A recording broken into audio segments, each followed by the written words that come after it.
राधा राधा राधा राधा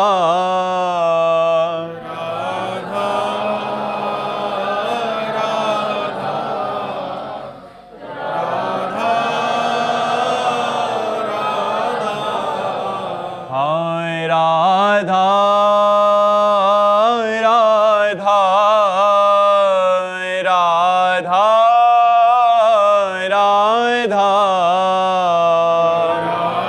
राधा राधा राधा राधा राधा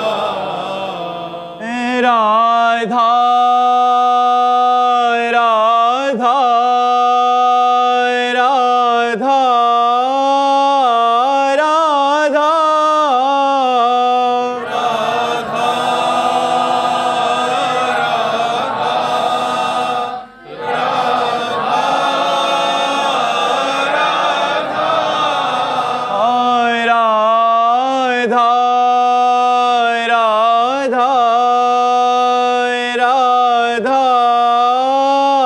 राधा राधा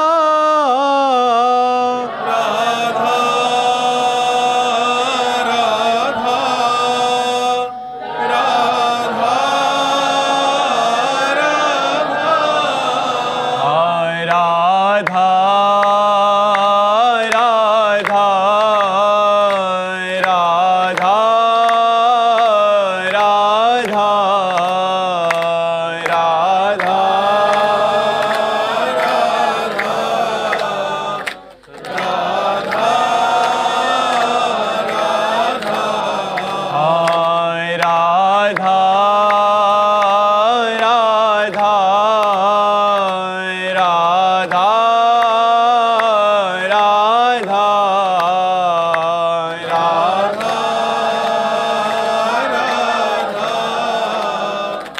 राधा राधा श्री राधा वल्लभ लाल की, समस्त संत हरि भक्तन की, श्री वृंदावन धाम की, सद्गुरुदेव भगवान की। रस बिहारणी शरण श्री हरिवंश। राधे राधे महाराज जी, आपके चरणों में कोटि कोटि प्रणाम। गुरुदेव, जीवन में कोई विशेष भजन बल साधन नहीं हो और फिर भी जीवन में कोई प्रश्न शेष ना रहे और भीतर से निर्भयता का अनुभव हो, भीतर एक मस्ती सी बनी रहे, क्या ये किसी कृपा का लक्षण है या माया की कोई नई चाल है महाराज जी? देखो, भजन छूटे तो हम कुछ नहीं मानते। हानि हरिवंश के नाम अंतर पड़े, लाभ हरिवंश उच्चरित वाणी। इस मन का कोई भरोसा नहीं कि कब शांत है, कब अशांत है, कब ये निर्विषय हो, कब ये विषय है। बड़े बड़े सिद्धों को धोखा दे जाता है ये मन। इसलिए हमारे मन का थर्मामीटर कि ठीक है कि नहीं, भगवद स्मरण है। अगर हमारा भगवद स्मरण चल रहा है तो सब ठीक है। कहे हनुमंत विपत्ति प्रभु सोई, जब तो सुमिरन भजन न होई। निर्भयता तो आतंकवादियों को भी है, ये निर्भयता नहीं चाहिए। मृत्यु से तो कितने लोग निर्भय हैं, मृत्यु को कुछ समझते ही नहीं, अपने को मारने के लिए तैयार हैं। ये निर्भयता नहीं। जिसमें भगवत स्मरण चलता है और भगवान के बल से सब कुछ विस्मरण हो गया, वो खास बात है। समझो हमारी बात को। तो इसलिए भजन तो खास होता नहीं है, फिर हम खास कुछ नहीं है। खास चीज़ तो वही है ना, भजन। किसका प्रश्न है? खास चीज़ भजन है। अगर भजन नहीं है तो भजन, निरंतर भजन, तद विस्मरणेन परम व्याकुलते थे। प्रभु का विस्मरण होने पर व्याकुलता पैदा हो जानी चाहिए। तो सत्वगुण के लक्षण है दया, शांति, निर्भयता, ये दैवी संपदा के लक्षण है। ये हमको इससे क्या तात्पर्य है? जो हमारा उद्देश्य है वो है निरंतर भजन। राधा राधा राधा, हर श्वास प्रश्वास पे होती रहे। ये ऐसी निर्भयता कोई खास अभी नहीं है। और हमारा थर्मामीटर ही अध्यात्म का है भजन स्मरण। यश्च स्मरण मात्रेण जन्म संसार बंधनात् विमुच्यते नमस्तस्मै विष्णवे प्रभु विष्णवे। जिनका स्मरण मात्र संसार सागर से मुक्त कर देता है। गीता सुनने के बाद अर्जुन जी को स्मृति प्राप्त हुई। नष्टो मोहा स्मृतिर्लब्ध्वा तत्प्रसादान मयाच्युता। तो हम स्मृतिवान बने, हम भजन परायण बने, निरंतर हमारा नाम जप चलना चाहिए, कुछ और हो या ना हो। खास बात नाम जप है, इस पर ध्यान देते रहिए, इसको बढ़ाते रहिए।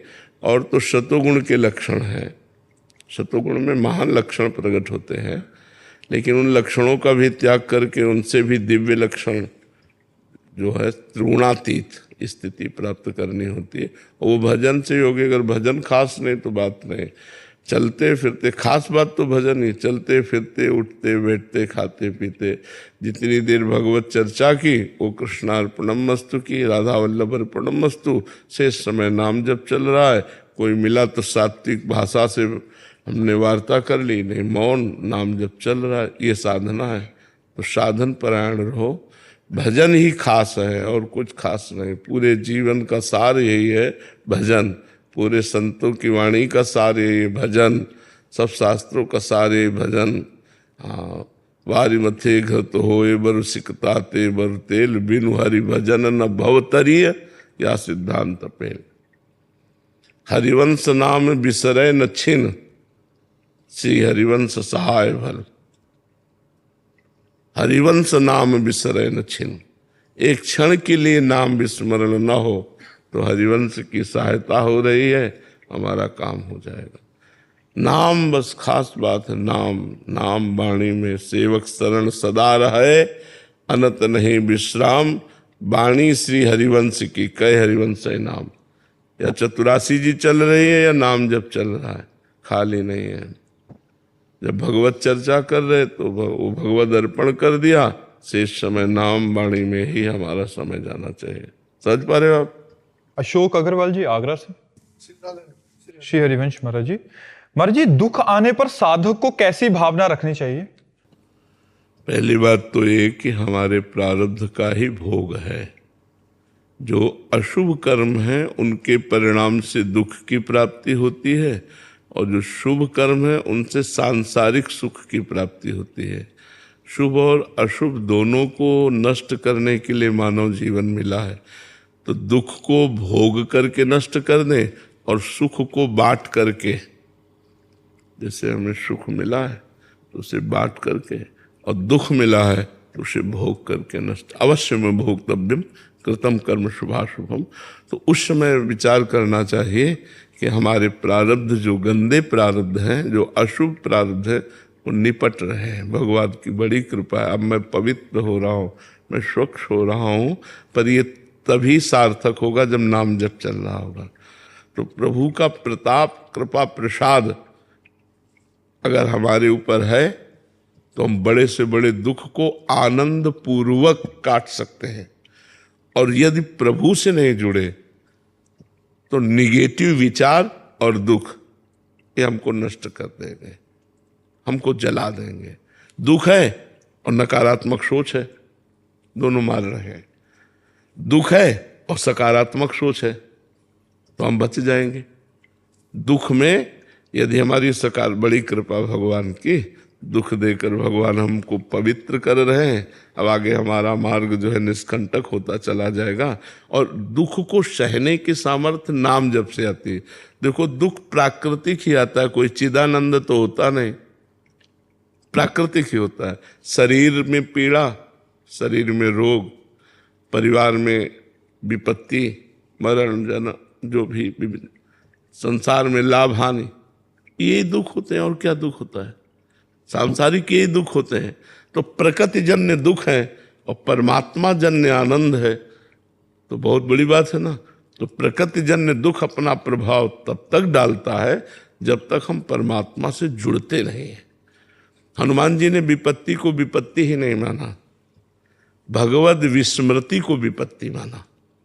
कहा हनुमंत विपत्ति प्रभु सोई, जब तो सुमिरन भजन न होई। अगर भगवान का स्मरण, भगवान का भजन चल रहा है तो निश्चित मानो आप बड़ी बड़ी विपत्तियों को पार कर जाएंगे, बड़ी बड़ी विपत्तियों को। हमने खुद देखा है आंखों से, इतने पैर में कम से कम लाखों कीड़े। मतलब वो सीन हमारे सामने जैसे हम वार्ता कर रहे हैं और वो एकदम शांत और मुस्कुराते। यही हितधाम में हम रहते थे तो एक पैर के बल लंगड़ा के चल रहे तो कीड़े टपक रहे थे, इतने कीड़े थे और मुस्कुरा रहे थे। जब बात करो तो ऐसे नॉर्मल बात कर रहे, उनका गजब हो गया यार, एक चींटी काटे तो यहाँ बेचैनी पैदा हो जाएगी, लाखों कीड़े चुन रहे हैं उसके मांस को और उसमें कोई फर्क नहीं है। उनका ये भगवान। और विरक्त, भोजन मिला तो ऐसे भोजन पा रहे नॉर्मल आदमी की तरह, ऐसे बस निकलता था मतलब, और सहज में सहज। हम मतलब देख के हमें घंटों सहम गए हम देख करके कि यार ऐसी स्थिति कि लाखों कीड़े पैर को जिंदा चुन रहे हैं और वो आदमी खान पान और मुस्कुरा रहा है, बात कर रहा है। भगवान में बड़ी सामर्थ्य है। सा वै मनः कृष्ण पदारविंदयो। यदि मन हमारा भगवान के चरणारविंद में लगा है और तन दुखी है तो कोई फर्क नहीं, और यदि मन भी तन में लगा हुआ है तब तो फिर बड़ी समस्या है। फिर तो देखो पूरा संसार व्याकुल है इसी। तो अपने मन को प्रभु में लगाकर दुख को हम सहें, वो हमारा आगंतुक प्रारब्ध है, जो पूर्व में किया हुआ कर्म अशुभ है उसी का फल है। मितेश जी मुंबई से। श्री हरिवंश। श्री हरिवंश महाराज जी, गुरुदेव भगवान, वृंदावन और निज वृंदावन में क्या अंतर है? वही प्रेमानंद और निज प्रेमानंद में क्या अंतर है? अब इसमें पहली बात तो कोई अंतर नहीं है और दूसरी बात अंतर है कि जिसे हम प्रेमानंद मानकर शरीर देख रहे हैं वो प्रेमानंद नहीं है। नहीं, प्रेमानंद कुछ और ही है जो हमें इन चर्म चक्षुओं से दिखाई नहीं देगा, लेकिन हम कहते प्रेमानंद है, वो है इसी में। इसलिए ऐसे करना कोई झूठ नहीं हुआ, और जब हम उसका विच्छेद करें, व्याख्या करें उसकी, तो वो अलग भी है। वो वही है और वो उससे अलग भी है। जैसे विराट रूप कौन है? श्री कृष्ण। लेकिन श्री कृष्ण को देखते हुए क्या विराट को देख लिया क्या? उसके लिए भगवान ने दिव्य दृष्टि दी।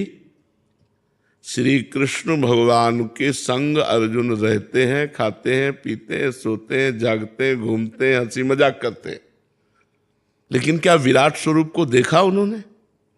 जब भगवान ने अपना विराट रूप दिखाया, तुमादि देवा पुरुषा पुराणा तुमस्य विश्वस्य परम निधानम वेत्तासि वेद्यम परमम च धाम त्वया ततम विश्वमनंत रूपम वायुर्मोग्निर्वरुणा शशांका प्रजापतिस्त्वं प्रपितामहश्च नमो नमस्ते सुशास्त्र कृतव्या पुनश्च भूयोपि नमो नमस्ते। अर्जुन कांप गए। नहीं कांप गए? समझ रहे ना? ऐसे प्रगट वृंदावन और निज वृंदावन यही है, यही वृंदावन है। लेकिन जब वो दिव्य चक्षु दिए तब भगवान के विराट स्वरूप को देख पाए।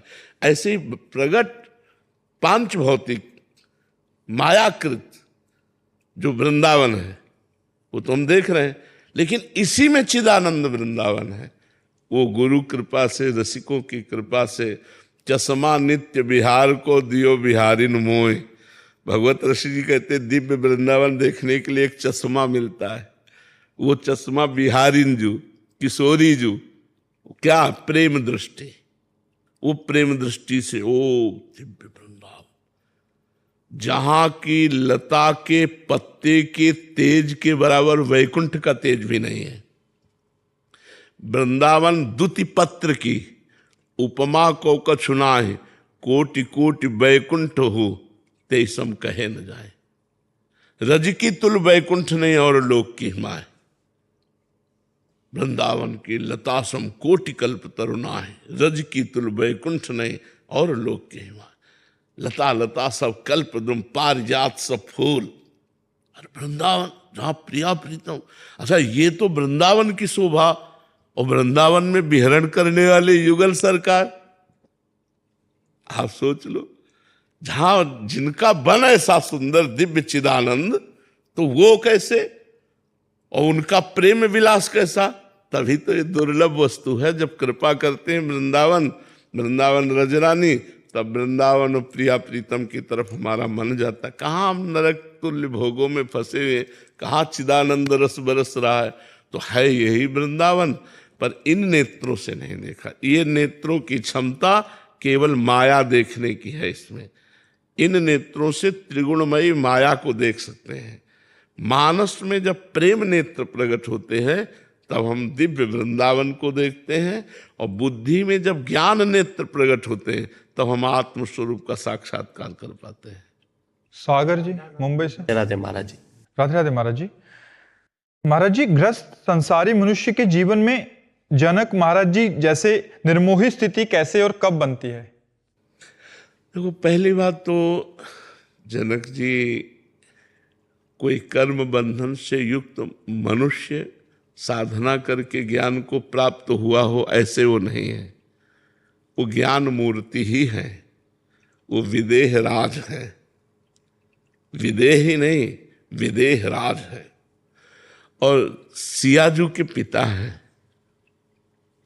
जितनी विद्याएं हैं, जितनी शक्तियां हैं, वो सब सियाजू से ही प्रकट हुई है। भगवान श्री राम जी ही अपने श्रीमुख से मनु जी को बोल रहे हैं, आदि शक्ति जेहि जग उपजाया, सो अवतरी मोरिया माया। जिसने समस्त जगत को उपजाया है, वो आदि शक्ति। ये तो जिनके यहाँ समस्त विद्याओं का स्वरूप, समस्त शक्तियों का स्वरूप अंशी अंश है, सब स्वयं सियाजू प्रकट हो रही, वो मनुष्य तो है नहीं। और जिनके शिष्य श्री सुखदेव जी जैसे परमहंस हैं, वो कोई साधना से सिद्ध हुए ज्ञानी पुरुष नहीं है। साधना की और सिद्ध ज्ञानी हो गए, वो ऐसे नहीं है। वो ज्ञान का स्वरूप है। श्री सुखदेव जी जैसे परमहंस, जिनको गुरु रूप में वर्ण किया, वो ज्ञान मूर्ति है, केवलम ज्ञान मूर्ति। वो ब्रह्मानंदम परम सुखदम केवलम ज्ञान मूर्ति, द्वंद्वातीतम गगन सदसम तत्वमस्यादि लक्ष्यम, एकम नित्यम विमल अचलम सर्वधि साक्षिभूतम भावातीतम त्रिगुण रहितम सदगुरुम तम नमामि। ऐसे सदगुरु स्वरूप से जनक जी महाराज हैं। तो हम जनक जी जैसी स्थिति तो प्राप्त नहीं कर सकते, क्योंकि वो ज्ञान मूर्ति है, केवलम ज्ञान मूर्ति। हम पांच भौतिक शरीर से साधना करेंगे, सूक्ष्म शरीर को पवित्र करेंगे, कारण शरीर को पवित्र करेंगे, फिर निर्लेप होकर अपने स्वरूप में स्थित हो जाएंगे। लेकिन उसकी भी भूमिकाएं हैं। आप कितना निर्लेप हो रहे हैं। इस कोटि का महापुरुष विदेह राज कहे गए। उनके चेला की महिमा देख लो। 16 वर्ष की अवस्था है, दिगंबर है और ब्रह्मबोध संपन्न है। तो हमें क्या करना है? हमें जनक जी से कृपा प्राप्त करनी है और उनसे प्रार्थना करनी है कि हमें ऐसा ज्ञान हो जाए कि मैं अपने शरीर और शरीर संबंधी भोग और शरीर संबंधी रिश्ते नातेदारों से निर्लिप्त रहूं। इतना ही हमें प्रसाद मिल जाए। निर्लिप्त होकर या तो भगवान की भक्ति करें या आत्मस्वरूप के ज्ञान में स्थित हो जाएं। हम जनक जैसे, हम मीरा जैसे, हम प्रहलाद जैसे 5 वर्ष के बालक प्रहलाद जी, कितनी ऊंची स्थिति है। तो ये जन्मजात सिद्ध महापुरुष हैं। अब जैसे सनकादि जैसे हम बन जाएं, हम नारद जी जैसे, ये जन्मजात सिद्ध पुरुष है। हम कर्म बंधन से युक्त हैं। साधना के द्वारा कृपा हो गुरुजनों की तो कर्म बंधन से मुक्त हो जाएं, बस इतनी बात है। इनके जैसे तो ये तो सृष्टि के उदाहरण हैं। और जी वैसी स्थिति एक जीव दशा से प्रकट हुआ उसकी नहीं आ सकती ऐसी दशा? भगवान कृपा करें तो दुर्लभ नहीं है, क्योंकि सब स्थितियां मनुष्य के लिए लेकिन बहुत कठिन है, बहुत कठिन है। जो भगवान ने कर दिखाया वो मनुष्य कर पावे असंभव है। जैसे भगवान ऋषभ देव जी ने परमहंसचर्या दिखाई, अवधूतचर्या दिखाई, भागवत में वर्णन है। अब वो कोई मनुष्य कर पावे? अपने ही मल में लौट रहे हैं, अपने ही सोच किया उसी में लौट रहे हैं, और योजनों सुगंध फैल रही उसकी, इतने परम। अब वो भगवान के अवतार है ना ऋषभ देव। तो भाई हम उनके उपदेशों के अनुसार चलकर उस स्थिति को कुछ समझ सकते हैं, जितना वो समझा सके। जैसे समुद्र की हम था नहीं ले सकते, हम में जितनी श्वास रोकने की दम है हम उतने नीचे जा सकते हैं, फिर ऊपर आ जाएंगे, लेकिन समुद्र की था नहीं पाए। ऐसे भगवान ज्ञान समुद्र हैं, भगवान प्रेम समुद्र हैं, हम उनकी था नहीं ले सकते। आज तक बड़े बड़े ज्ञानी महात्मा वेद आदि, वेद से बढ़कर कौन ज्ञानी होगा, वो भी नेति नेति कहते हैं, नाइति नाइति। तो हम अपनी क्षमता के अनुसार भगवान से जुड़ करके, गुरुजनों से जुड़ करके संसार से निर्लेप होकर मुक्त हो जाए। जनक जी के चरणों की वंदना करके उनसे कुछ कृपा प्रसाद मिल जाए, ऐसी हम उनकी समानता, जैसे मनु महाराज ने कहा कि आपके समान हमें पुत्र प्राप्त हो, तो भगवान हंस दिए कि हमारे समान तो हम ही है, हमारे समान अद्वितीय है, भगवान के समान जैसे कोई नहीं, ऐसे जनक जी के समान कोई नहीं। ऐसे ही मीरा जी के समान कौन भक्ति कर सकता है, प्रहलाद जी के समान कौन भक्ति कर सकता है। हाँ, मीरा जी कृपा करे किंचित प्रेम आ जाए, प्रहलाद जी कृपा करे किंचित भगवान का दासत्व आ जाए, हमें तो लगता है ऐसा। अब वो कृपा करके स्थिति दे दे भगवान, तो उन्होंने ही प्रहलाद जी को दी, वो तुम्हें भी दे सकते हैं। लेकिन सामर्थ्य हमारी नहीं है, कृपा में सामर्थ्य है। वो कृपा करें तो एक पापी को महात्मा बना दे, वो कृपा करें तो घोर निशाचरी प्रवृत्ति को घोर साधुता प्रदान कर दे। भगवान के लिए कुछ दुर्लभ नहीं, लेकिन हमारे लिए दुर्लभ है। महाराज जी इसमें जैसे मीरा जी या कोई भी ऐसे महान संत रहे हैं जिनके जीवन में भारी प्रतिकूलता आई, बट उस समय जो उनके समकालीन जो उनके संगी थे वो उस स्थिति को तो नहीं समझ सकते थे। आज से 400 साल बाद या 500 साल बाद हम कह रहे हैं कि वो ऐसी स्थिति में थे, उनकी ऐसी कृपा। आज भी सामने क्या रहता है, माया का एक प्रभाव रहता है, जिससे हम महापुरुषों को महापुरुषों के रूप में नहीं देख पाते। जब वो पधार जाते हैं, उनकी जीवनी, उनकी महिमा सुनते, तब कहते हैं वो महापुरुष थे, और बड़ी श्रद्धा होती, बड़ा भाव रहता है। लेकिन जब वो सामने रहते हैं तो माया मतलब ऐसी कुछ लीला करती रहती है, जिससे ये नहीं लग पाता कि ये साक्षात भगवत स्वरूप हैं, ये महापुरुष हैं। रहे तो बहुत बड़े बड़े महापुरुष हैं। आपके एक सत्संग में सुना था कि जैसी स्थितियां हम सुनते हैं, इससे भी उच्च कोटि की स्थितियों वाले महापुरुष अभी भी विद्यमान हैं, अभी भी धरा पे हैं, बट हम देख नहीं पा रहे उनको। तो महाराज जी उससे ऊपर की स्थितियां या वैसी आंतरिक स्थिति जो प्रभु में इतना तादात्म्य हो, तो उस समय वर्तमान में क्या होता है कि भगवान की माया का ऐसा प्रभाव रहता है, धूल पड़ी रहती है, हम समझ। और जब जीवनी पढ़ते तब अरे तो इतनी उच्च कोटि के महापुरुष, वो जब पधार जाते, अंतर ध्यान हो जाते हैं, तब हम उनको समझ पाते हैं, और तब वो हमारे हाथ से निकल गए होते हैं। अच्छा, जो सामने होते हैं तो हमारी जो बौद्धिक स्तर है वो ये स्वीकार ही नहीं कर पाता कि ये इस कोटि के हैं। बौद्धिक स्तर ने स्वीकार कर, माया है ना, माया का प्रकृति की तो बुद्धि है ना, उस अगर स्वीकार कर ले साक्षात पर ब्रह्म तस्मै श्री गुरुवे नमः, मेरे पर ब्रह्म परमात्मा मेरे गुरुदेव के रूप में आए, काम हो गया उस शिष्य का। उसकी साधना तो कदम कदम पे बढ़ती चली जाएगी, पर स्वीकृति नहीं हो पाती। वर्तमान में स्वीकृति नहीं हो, बहुत साधक या संत, लेकिन ये साक्षात भगवान है।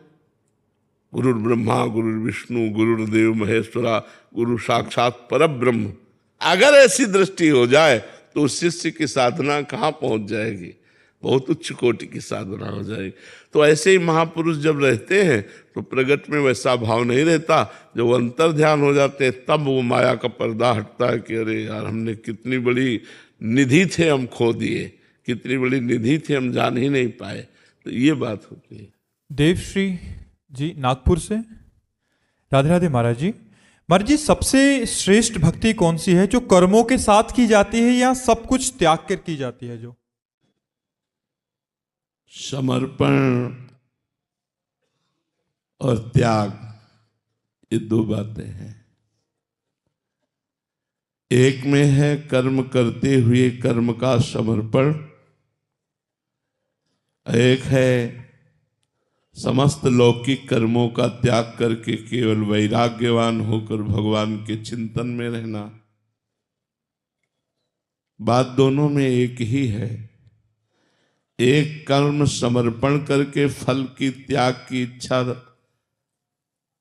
त्याग कर दिया, और कर्म भगवान को समर्पित करके भगवान के स्मरण में तन्मय, तो ये भी त्यागी है। और एक निवृत्ति मार्ग का पथिक, ये प्रवृत्ति मार्ग की साधना हुई। एक निवृत्ति मार्ग का पथिक समस्त लौकिक कर्मों का त्यज लोक धर्मान, धर्मम भजस्व सततम त्यज लोक धर्मान, वो लोक धर्मों का त्याग करके केवल महाभागवत धर्म, भगवत स्मरण, भगवत आराधना में तन्मय है, फल दोनों को समान प्राप्त होगा।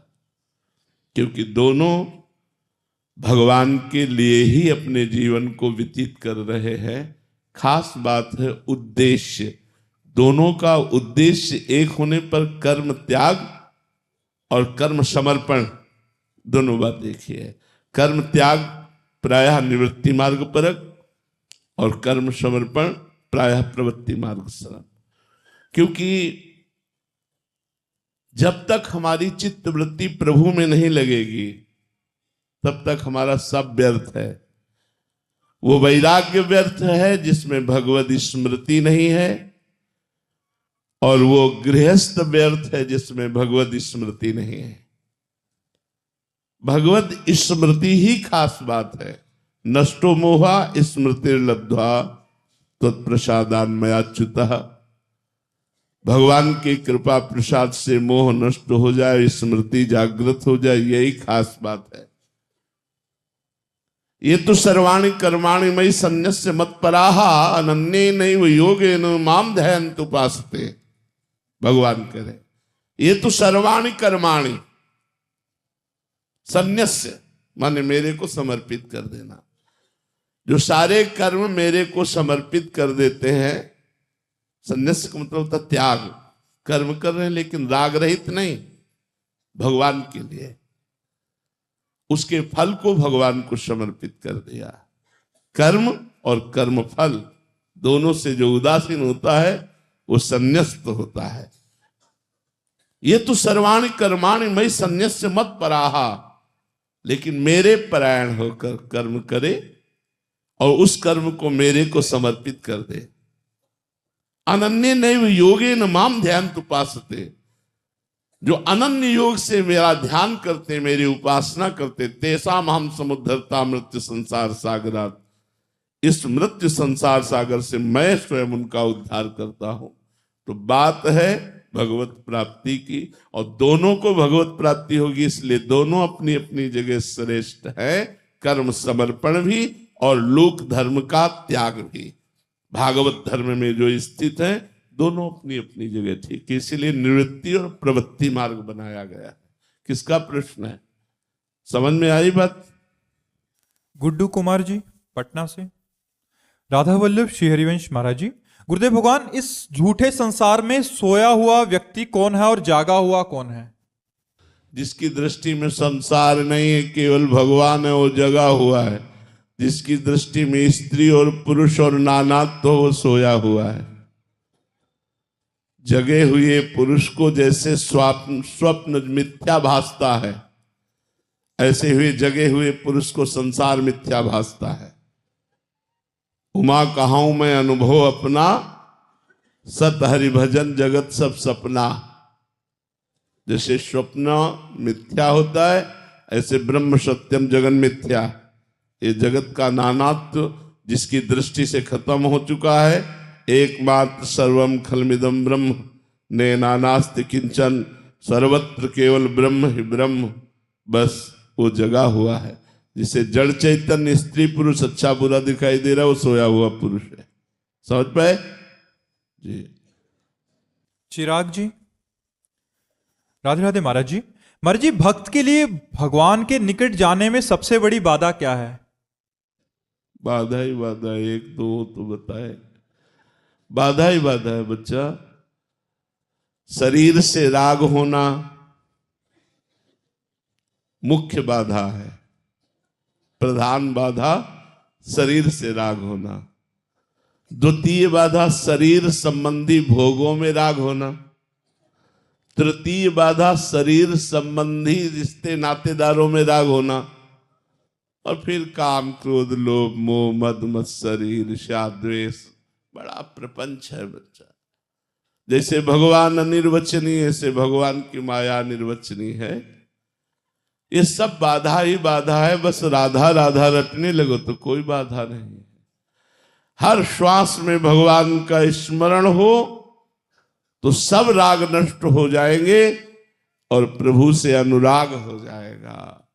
अगर भगवत स्मृति नहीं तो सब बाधा ही बाधा है, सब बाधा है। जो सच्चिदानंद भगवान का विस्मरण करा दे वो बाधा ही है, चाहे व्यक्ति हो, वस्तु हो, स्थान हो, कुछ भी हो। जिससे हमारी भगवती स्मृति, वही सब ठीक, सब व्यर्थ। इसलिए बच्चा एक बाधा हो तो वर्णन करे। मुख्य बाधा शरीर, शरीर संबंधी भोग, शरीर संबंधी रिश्ते नाते, और ये काम क्रोध लोभ मोह मद मत्सर राग द्वेष आदि। समझ पाए? संदेश जी, पंजाब से। राधे राधे महाराज जी। महाराज जी, आपके चरणों में कोटि कोटि प्रणाम। गुरुदेव भगवान, गुरु के चरणों की निज सेवा पूर्व जन्म के कर्मों से होती है या कृपा से होती है, या कोई कोशिश करने से होती है? ना कोशिश से होती है, ना पूर्व जन्मों के कर्मों से होती है, केवल कृपा से होती है। जब अहेतु की भगवान कृपा करते हैं, जब द्रवहि दीन दयालु राघव तो साधु संगति पाई। जब भगवान द्रवित होते हैं तो संग मिलता है, उपदेश सुनने को मिलते हैं, उस पर चलने का सौभाग्य मिलता है। इसके ज्यादा और जब भगवान प्रसन्न होते हैं तब उनके अंग संग की सेवा मिलती है। संत महापुरुषों गुरुजनों की अंग संग सेवा मिलना ये साक्षात इष्ट के सेवा की समानता है। जो इष्ट है वही गुरु है, जो गुरु है इष्ट है। मान लो इष्ट सेवा मिल गई तो गुरु सेवा मिल गई, गुरु सेवा मिल गई तो इष्ट सेवा मिल गई। अगर गुरु के अंग संग में है तो अपने इष्ट के संग में है। और उनके सौभाग्य का क्या वर्णन। जो गुरुदेव के वस्त्र प्रक्षालन करते हैं, गुरुदेव को स्नान कराते हैं, गुरुदेव को भोजन पवाते हैं, आज्ञा के लिए हाथ जोड़े खड़े रहते हैं, उनका तो जीवन धन्य हो गया। पर ये कृपा से मिलता है, ये कर्मों के परिणाम से नहीं या कोशिश से नहीं मिलता, ये कृपा से मिलता है। जब प्रभु कृपा करते हैं तब ये सौभाग्य प्राप्त होता है। अमोल जी, राधे राधे महाराज जी। महाराज जी, भगवान के लिए मेरे मन में जो तड़फ या बेचैनी होनी चाहिए वो नहीं है, जैसे किसी इंसान के प्रति होती है। महाराज जी, ऐसा क्या करूं कि गुरुदेव भगवान श्री कृष्ण के प्रति अमोघ प्रेम या ऐसी तड़पन बेचैनी हो जैसे सामान्य जन के लिए हमारे हृदय में? हाँ, इसमें दो कार्य प्रधान। पहला कार्य भगवान का नाम निरंतर जप करना, निरंतर। और दूसरा अधिक समय भगवान की कथाएं सुनते रहना। भगवान की कथा सुनने मात्र से हृदय बहुत पवित्र हो जाता है और भगवान में अनुराग होने लगता है। अगर हम भगवान की कथाएं सुने और भगवान का नाम जप करें और परहेज, गलत जो गलती है उन गलत आचरणों को ना करें। यदि हम पापाचरण करेंगे और भजन भी करेंगे तो फिर भगवदानंद का अनुभव नहीं होगा। ये पापाचरण का त्याग करके, क्योंकि जब पाप होगा वो भजन में अरुचि पैदा कर देगा। पापवंत कर सहज स्वभाऊ, भजन मोर ते भाव न काऊ। यदि पाप हमारे द्वारा होने लगे तो भजन में अरुचि हो जाएगी, भगवान बहुत दूर से नजर आने लगेंगे, संसार सत्य लगने लगेगा, भोग सुखद लगने लगेंगे। इसलिए उपासक को चाहिए कि पापाचरण का त्याग करके भगवान के लिए अनुराग प्राप्त करने के लिए उनकी लीला कथा सुने, नाम संकीर्तन करे, नाम जप करे और भक्तों की सेवा करे। भगवान अपनी सेवा से भी अधिक प्रसन्न होते हैं भक्त सेवा से। यदि संत भक्तों की सेवा बन जाए तो बहुत जल्दी भगवद अनुराग प्रकट हो जाए। बिना भगवान के दासों की कृपा हुए साधन करने पर भी अनुराग उत्पन्न नहीं होता।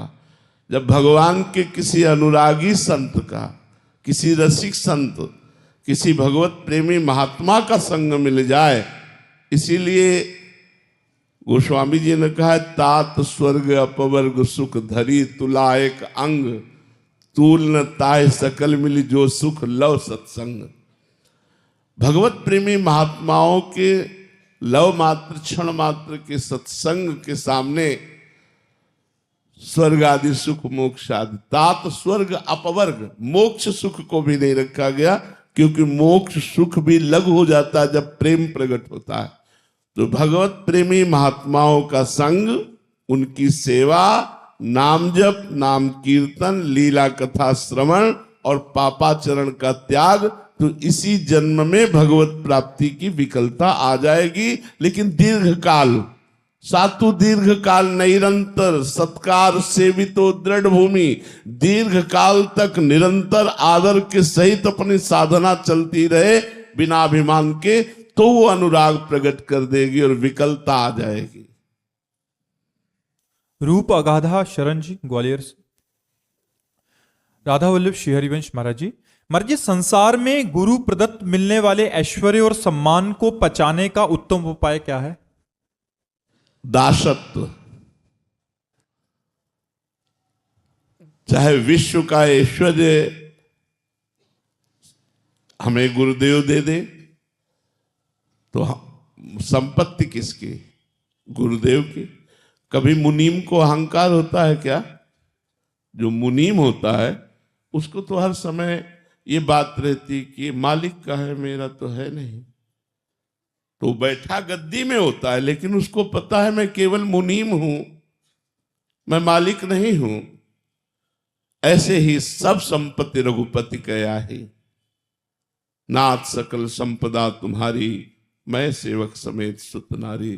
तो विश्व का वैभव भी यदि गुरुदेव दे देते हैं तो उसमें हमें कोई परेशानी नहीं होगी, क्योंकि हमारा दासत्व पुष्ट है।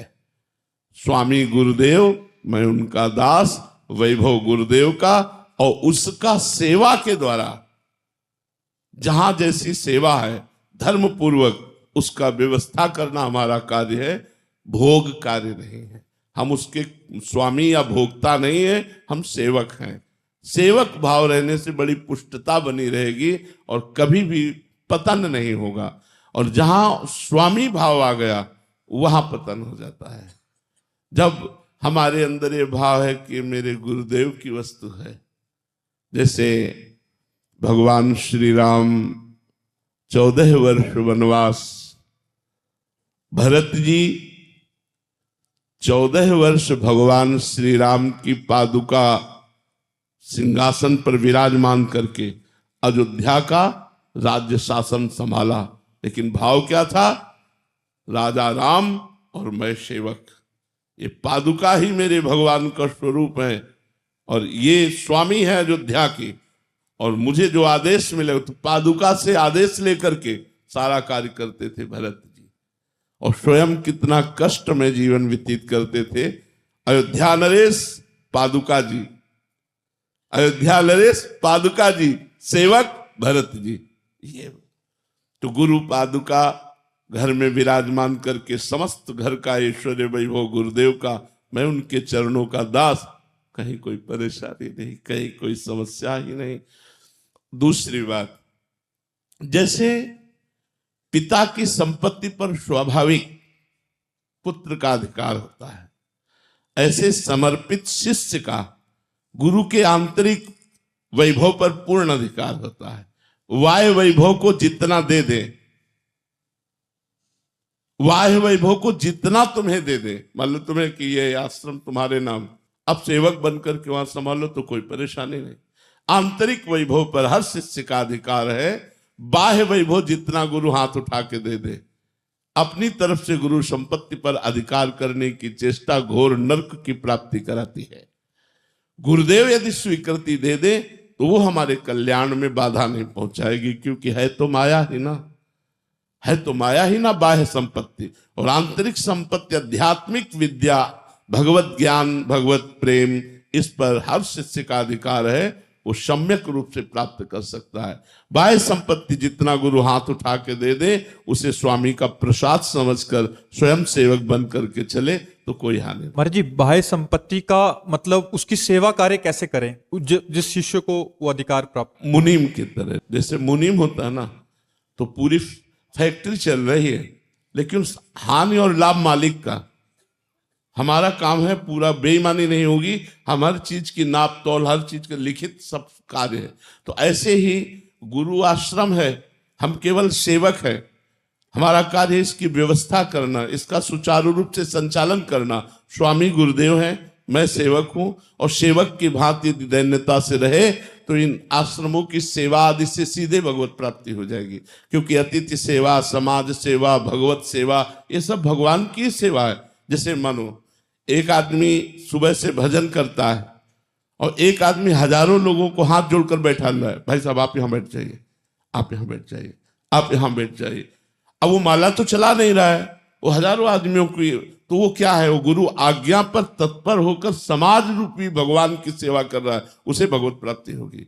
माला चलाने वाले को तो अहंकार हो सकता है कि मैं इतने माला जपता हूं, लेकिन उससे पूछो भजन तो कहेगा क्या भजन, हम तो गुरु सेवा में लगे रहते हैं, हमसे तो कोई भजन साधन होता नहीं, हमारे तो गुरुदेव की कृपा ही केवल है। तो मोक्ष मूलम गुरु कृपा, उसका पहले कल्याण होगा। महाराज जी, ये तो था कि जिसमें हमें भान है कि गुरुदेव की संपत्ति और उसका हम मुनीब की तरह, ऐसे ही अपने घर की संपत्ति को समझना चाहिए।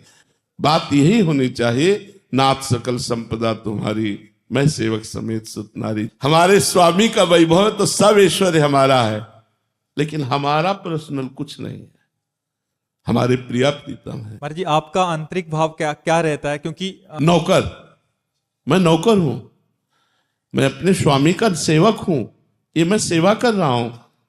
जो आप प्रश्न, स्वामी प्रश्न करते हैं, सेवक उत्तर दे रहा है। ये जो दीक्षा आदि है, मैं एक नौकर की तरह करता हूं कि मैं सेवक हूं। प्रिया प्रीतम की बात आप तक, आपकी बात प्रिया प्रीतम, मैं तो सेवक हूं। प्रिया प्रीतम ने प्रेरणा किया तो दे दिया।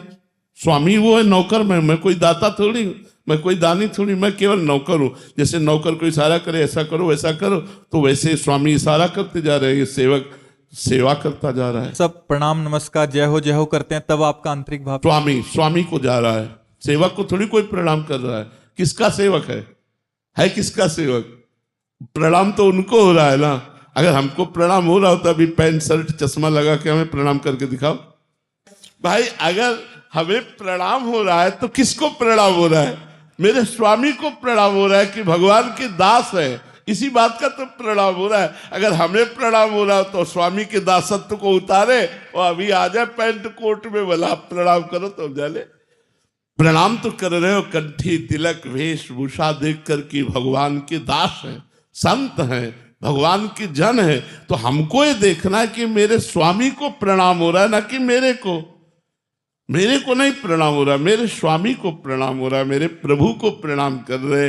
इनकी अपार श्रद्धा है जो भगवान के दास को ये देख कर कि स्वामी का दास है, भगवान का दास है, ये प्रिया प्रीतम का निज जन, वो प्रणाम कर रहे हैं, साष्टांग लौट रहे हैं। तो ये सब प्रिया प्रीतम को लौट रहे हैं, प्रभु को कर रहे हैं जी। गौरांश जी वृंदावन से, राधे राधे महाराज जी। महाराज जी, कृपया मार्गदर्शन करें कि साधक के लिए सेवा और भजन में से कौन सा साधन अधिक प्रधान होना चाहिए? दोनों, शरीर से सेवा और मन से सुमिरन, कायरपना नहीं, कायरपना नहीं। दोनों मामनिस्मर युद्ध च, अर्जुन जी कहते हैं मैं सन्यास लेकर भजन करूंगा, और भगवान जी कहते हैं मामनिस्मर युद्ध च, युद्ध करो और मेरा स्मरण करो। तो युद्ध माने कर्म, अपना जो कर्म है वो करते हुए हम भगवान का स्मरण करें। वो सेवा कर्म चाहे शरीर संबंधी हो, चाहे गुरु संबंधी हो, चाहे परिवार संबंधी हो, चाहे इष्ट संबंधी हो, चाहे समाज संबंधी हो, सब में हम भगवत भाव से करते हैं। इसलिए सेवा और नाम जप दोनों प्रधान हैं, इनमें आप किसी को कम नहीं कह सकते। जैसे पंछी दोनों पंखों से आकाश की यात्रा करता है, ऐसे सेवा और सुमिरन इन दोनों के द्वारा हम आध्यात्मिक की यात्रा करते हैं। सेवा नहीं तो सुमिरन अधूरा, और सुमिरन नहीं तो सेवा अधूरी। सेवा और सुमिरन दोनों होना चाहिए। निशु जी गुरुग्राम से, महाराज जी मैं ऐसा क्या करूं कि श्री जी को प्रसन्न कर लूं, वो एक नजर हम पे डाल दें? नाम जप। किसी की नजर अगर अपनी तरफ घुमानी हो तो उसको पुकारो। ऐसे ही हम पुकारे राधा राधा राधा, कभी तो आवाज हमारी पहुंच ही जाएगी। कभी आवाज प्यारी जी की तरफ पहुंच गई और उन्होंने हमारे ऊपर दृष्टि कर ली, निहाल हो जाएंगे, हम कृतार्थ हो जाएंगे। हम जो नाम जप करते हैं मानो पुकारते हैं राधा राधा। अभी आवाज पहुंच नहीं पा रही, जिस दिन पहुंच गई आर्त भाव से आवाज पहुंचती है प्रभु के कान में, आवाज वो सुनाई देती है। भगवान कहते हैं भाव बिन सुनी पुकारे मैं कभी सुनता नहीं, और भाव पूरी तेरी ही करती मुझे लाचार है। अगर हम भाव से प्रभु को पुकारे, ध्रुवदास जी ने लिखा है एक बार जिन नाम लिए हित सो होए अति दीन, हित सो होए अति दीन, ताको संग न छाणही ध्रुव अपनो कर लीन। शर्त है एक बार की आवाज पहुंच जाएगी उनके कान में। हित माने प्रेम, प्रेम से दैन्य भाव आर्त भाव में पुकारो राधा, तो एक ही आवाज में श्री जी सुन लेंगे। अब वो भाव प्राप्त करने के लिए, वो प्रेम प्राप्त करने के लिए, वो आर्त पुकार प्राप्त करने के लिए हम निरंतर नाम जप की इसीलिए प्रार्थना करते हैं कि आप निरंतर नाम जप करें तो एक बार वो नाम उच्चारित होगा जिससे श्री जी प्रसन्न होकर हमारी तरफ देख लेंगी, हम निहाल हो जाएंगे। नाम जप करो। ऋषिकेश जी, राधे राधे महाराज जी। महाराज जी कुंडलिनी जागृत होना या समाधि लग जाना ये साधक की जीवन मुक्त अवस्था है या इससे आगे और भी कोई कुछ और अवस्था है? या देखो हमें लगता है कि 9 लखा हार खरीदने के लिए हमारी सामर्थ्य नहीं है और हम करोड़ों के हार की बात करें ऐसी होगी ये चर्चा। क्योंकि आज कलिकाल में ऐसी साधना जिससे कुंडलिनी जागृत हो और समाधि को प्राप्त हो कोई बिरला परमहंस महात्मा होगा। जब 3 घंटे सिद्धासन और पद्मासन में बिना हिले जड़वत बैठा हो और उसके श्वास के सामने आटा रखा जाए और वो उड़े ना, ऐसी सूक्ष्म श्वास हो गई हो, तब शुरू होता है कुंडलिनी का जागरण। कई घंटे पद्मासन में बैठते हैं? वो तभी कहा 9 लाख के खरीदने की ताकत ले, करोड़ों के हार की बात पूछे। अरे पूछो तुम्हारा मंगल कैसे होगा ना। हमें जाना बिहारी जी की तरफ और छठी करा के किलोमीटर गिने तो फायदा क्या होगा, क्योंकि इतनी सामर्थ्य कलियुगी प्राणी में जो संयम नहीं है, ब्रह्मचर्य नहीं है, तपस्या नहीं है, तो जहाँ कठोर आसनों में बैठने का अभ्यास पुष्ट नहीं हुआ। पूज्यपाद उड़िया बाबा 18 घंटे पद्मासन में एक आसन में बैठते थे, 18 घंटे। तो हमें लगता है कि हम वो चाल चलें जिससे हमारा मंगल हो जाए। वही चाल नहीं है, और भी चाल है। जब साधक अपनी चित्त वृत्ति का निरोध करके प्राणों को सूक्ष्म करके मन को निसंकल्प करके परमात्मा में लगाता है तो उसकी समाधि लगती है। समाधि का तात्पर्य होता है जैसे सोया हुआ पुरुष है पर वो तमोगुण की निद्रा अवस्था है, ऐसे जगे हुए सुषुप्ति अवस्था में रहना। अगर आंख खुली है तो खुली है पर वो सुषुप्ति अवस्था जैसी अवस्था है, उसको कुछ दिखाई नहीं दे रहा, कुछ सुनाई नहीं दे रहा, केवल परमात्मा में स्थिति। एक होती है संप्रज्ञात विचक्षणा समाधि, एक होती असंप्रज्ञात विचक्षणा समाधि अष्टांग योग में। समाधि आदि का अधिकारी तो पहले यम नियम प्राणायाम प्रत्याहार ध्यान धारणा समाधि, इसलिए हमने पहले कह दिया क्योंकि अधिकारी पुरुष इसके बहुत कम हैं। अष्टांग योग के द्वारा परमात्मा प्राप्ति कर ले ऐसे बहुत कम होंगे जो इन नियमों का पालन करें। सत्य, आस्तेय, अपरिग्रह, आस्ते माने चोरी न करना, अपरिग्रह किसी से कभी दान न लेना, ब्रह्मचर्य निरंतर ब्रह्मचर्य रहना। इन यम नियमों का जब पालन होता है तब प्राणायाम के द्वारा प्राणों को सूक्ष्म करना, रेचक कुंभक पूरक, पूरक कुंभक रेचक, ये जो 3 प्राणायाम पद्धतियां हैं, रेचक कुंभक पूरक, जैसे बाएं से खींचा रेचक, रोक लिया उससे दुगना तो वो कुंभक, और फिर पूरक निकाला तब। अब ये कम से कम 10 सुबह 10 दोपहर 10 शाम 30 प्राणायाम का अभ्यास करें। कितना करते हो नहीं जानते? अरे यार प्रश्न करो ऐसा जिससे तुम्हें लाभ मिले। अब तुम ऐसे प्रश्न का हम तो बोलते चले जाएंगे, अब तुम्हें पता ही नहीं कि बोल क्या रहे तो मतलब फायदा क्या मिलेगा? ऐसी चर्चा से फायदा क्या जिसमें न तुम चल रहे हो और न समझ रहे हो, तो हम उसकी चर्चा करें तो आपको लाभ क्या मिलेगा? नहीं। तो हमें लगता है अपनी स्थिति के अनुसार चर्चा हो तो ज्यादा लाभ मिलेगा, क्योंकि सब यहाँ सदगृहस्थ और भगवत मार्ग में चलना चाहते हैं। कोई चल रहे हैं तो ऐसे ऐसे प्रश्न करो तो ज्यादा अच्छा रहेगा। देखो आप विरक्त होते, सन्यासी होते तो हम बहुत दिल लगा के चर्चा करते और आर पार चर्चा उसकी होती। अब आप चल ही नहीं रहे उस मार्ग में तो चर्चा क्या करें? आप बताओ हमें। ज्ञान हो जाएगा। तो ज्ञान का मतलब क्या हुआ? जब देखो हलवा बनाने की पूरी प्रक्रिया हमने कई बार कहा, सीख ली जाए और दूसरे को सुना दी जाए और कभी बना के खाया नहीं तो बेकार ही तो है। एक बार प्रक्रिया से हलवा बनाओ, खाओ, फिर प्रवचन करो तब तो बात समझ में आवे। अब सुना के पढ़ा के तुम समाधि की चर्चा करो तो बेकार है। एक को बार समाधि में पहुंचने का प्रयास किया क्या? आओ समाधि भीतर, चित्त वृत्ति का लोप करके भगवद आनंद में। तो अब वो साधन ही नहीं है आपके जीवन में, तो इसके लिए साधन करना पड़ेगा। बिना साधन के समझ में थोड़ी आएगा जी।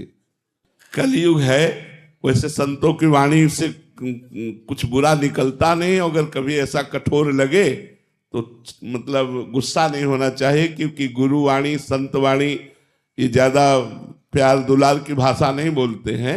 सचिव वैद्य गुरु 3 जो प्रिय बोले भयास, राज धर्म तन 3 कर होय बेगही नाश। यदि शिष्य के प्रति गुरु लोलुप होकर या भयवश चाटुकारिता करने लगे तो शिष्य का नाश हो जाएगा। वैद्य यदि मरीज के अधीन होकर के खान पान बताएगा तो मरीज का नाश हो जाएगा। मंत्री यदि राजा को सही सलाह देने वाला चापलूसी करे, सही सलाह ना दे तो राजा का नाश हो जाएगा। सचिव माने मंत्री, वैद्य गुरु 3 जो प्रिय बोले भयास, राज धर्म तन 3 कर होय बेगही नाश। इसलिए जब सही बात बोली जाएगी तो हो सकता है थोड़ा लगे कि चुभता है। जब कोई ये कहे ना कि वाह वाह धन्य है आप योगी हो तो आपको खुशी होगी, और जब आपका निषेध कर रहे हैं तो कहीं बुरा न लगे। इसलिए प्रार्थना है कभी किसी को कोई ऐसी बात बुरी लगे तो ये मान करके अंदर से संतुष्ट होना कि कड़वी दवा है, अंदर जाएगी और हमारे मल का नाश करेगी। संत वाणी कभी किसी का अहित नहीं करती। अजय जी जयपुर से। राधे राधे महाराज। राधे राधे महाराज जी। महाराज जी, जब हम अद्वैत में कहते हैं एकोहम बहुश्यामा, तो क्या इसका मूल अर्थ है कि सब एक से ही बने हैं और एक से अनेक होने का कारण है इच्छा शक्ति, भगवान की मन की इच्छा? तो महाराज जी सवाल यह है कि इस इच्छा शक्ति का स्रोत क्या है, ये कहां से उत्पन्न हुई, और इसको समझने के लिए अगर बुद्धि लगाई जाए तो पूर्ण रूप से समझा जा सकता है, समर्पण भाव से ही समझा? नहीं, बुद्धि एक प्रकृति की है। किसका प्रश्न है? बुद्धि एक प्रकृति का अंश है, वो परमात्मा को नहीं जान सकती। जब बुद्धि में परमात्मा का स्मरण किया जाता है तो परमात्मा आकर बुद्धि में बैठ जाता है, तो परमात्मा बुद्धि से ही परमात्मा को जाना जा सकता है। और भगवान में इच्छा क्यों प्रकट हुई, ये प्रश्न नहीं बनता, क्योंकि सर्वतंत्र स्वतंत्र परमात्मा ऐसा क्यों, ये जिनको भूख नहीं है वो भूख से व्याकुल होकर मांगते देखे गए, जिनको भय नहीं है वो भय से भयभीत होते हुए देखे गए। यशोदा मैया की छड़ी से भयभीत हो रहे, आंसू बहाते ऐसे देख, रण छोड़ भगवान की लीला कर रहे हैं, जो अनंत बलशाली है, वायुकोटि महाबला। गोपाल शास्त्र नाम में भगवान का एक नाम आता, वायुकोटि महाबला, करोड़ों वायु देवताओं जैसा बल। एक वायु देवता तो पूरे त्रिभुवन को हिला। वायुपुत्र पवन पुत्र हनुमान है ना, पवन पुत्र भीम है, तो पवन देव कितने बलवान होंगे, तो वायुकोटि महाबला।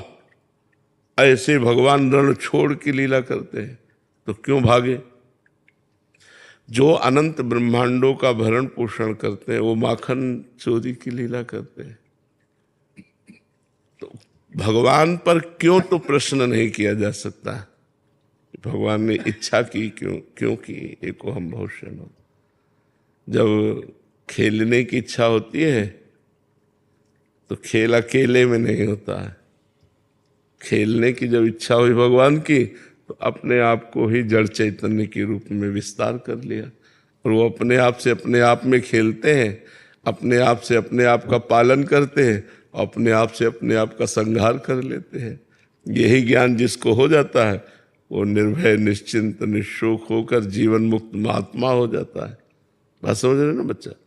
तो भगवान ने ऐसा क्यों, ये प्रश्न नहीं बन सकता, क्योंकि फिर तो हमारे अंदर संशय ही बना रहेगा, भगवान की दिव्य लीलाएं हैं, भगवान ऐसा भगवान ने क्यों किया।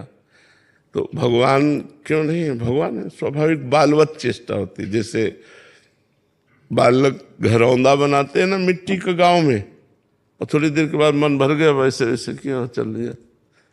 बैलगाड़ी जाती है, बैलगाड़ी में बैठ के आधा किलोमीटर दूर जाते, फिर वहां से पैदल लौट के आते और उससे पूछो क्यों, बालक है, बालवत चेष्टा हो रही उनकी।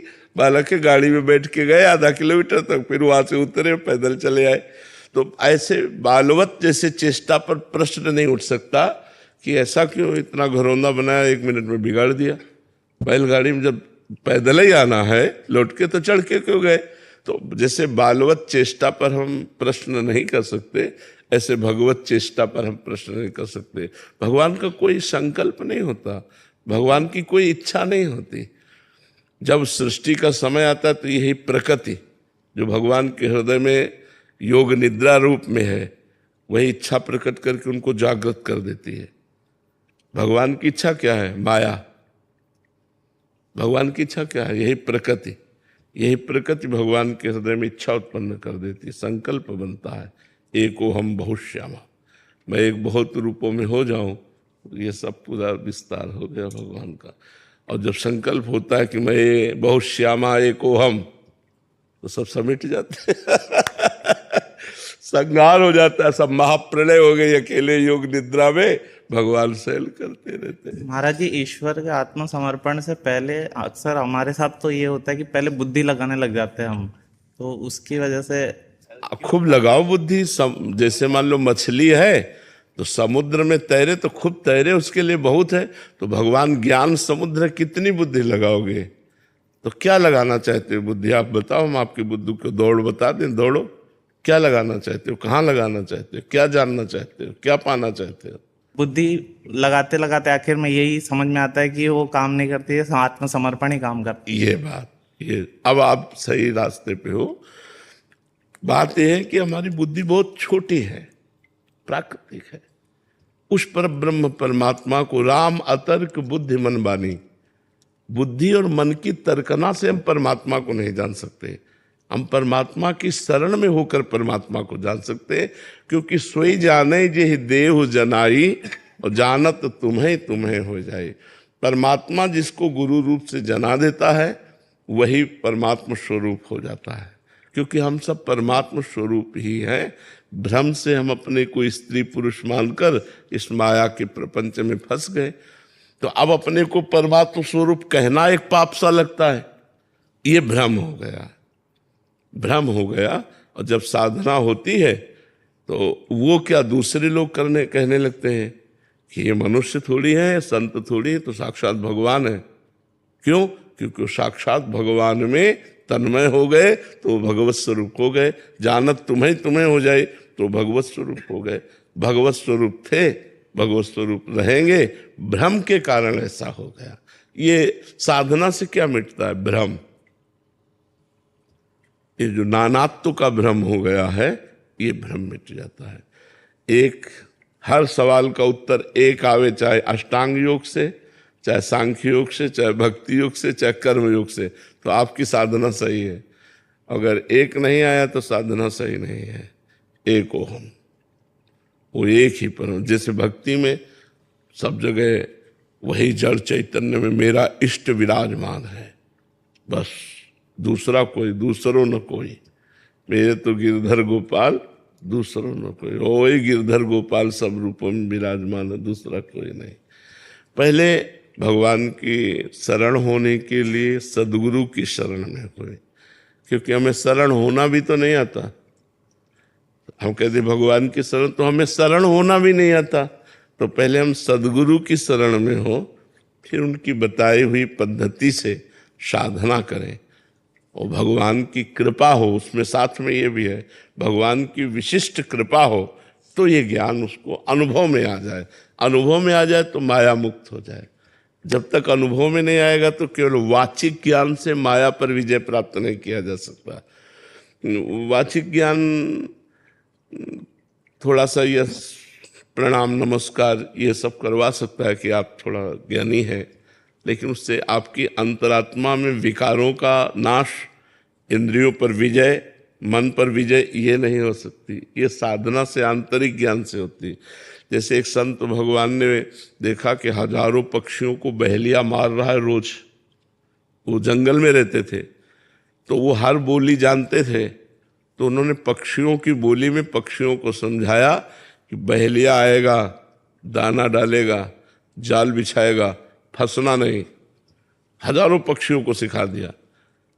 जब लौट कर आए तो वो हजारों उसी जाल में फंसे कह रहे हैं, बहेलिया आएगा, दाना डालेगा, जाल बिछाएगा, फंसना नहीं। तो उनका, अरे मूर्खों, हमने तुम्हें गीत गाने के लिए नहीं कहा था, हमने तुम्हें समझाया था कि बहेलिया आएगा। वो बोल रहे। तो यही दशा हमारी है कि हम ब्रह्म ज्ञान की बातें तो करते हैं लेकिन माया के भोगों में रहकर। तो ये वो वाचिक ज्ञान से माया पर विजय प्राप्त नहीं होती, आध्यात्मिक ज्ञान से, आत्मज्ञान से माया पर विजय प्राप्त होती है। और वो होता है गुरु कृपा से। नायमात्मा प्रवचनेन लभ्या न मेधया न बहुना श्रुतेन। बहुत प्रवचन करने वाले को आत्मा का अनुभव नहीं होता, बहुत सुनने वाले को अनुभव नहीं होता, बहुत बुद्धिमान को भी अनुभव नहीं होता। जिस पर गुरु कृपा हो गई उसको अनुभव होता है।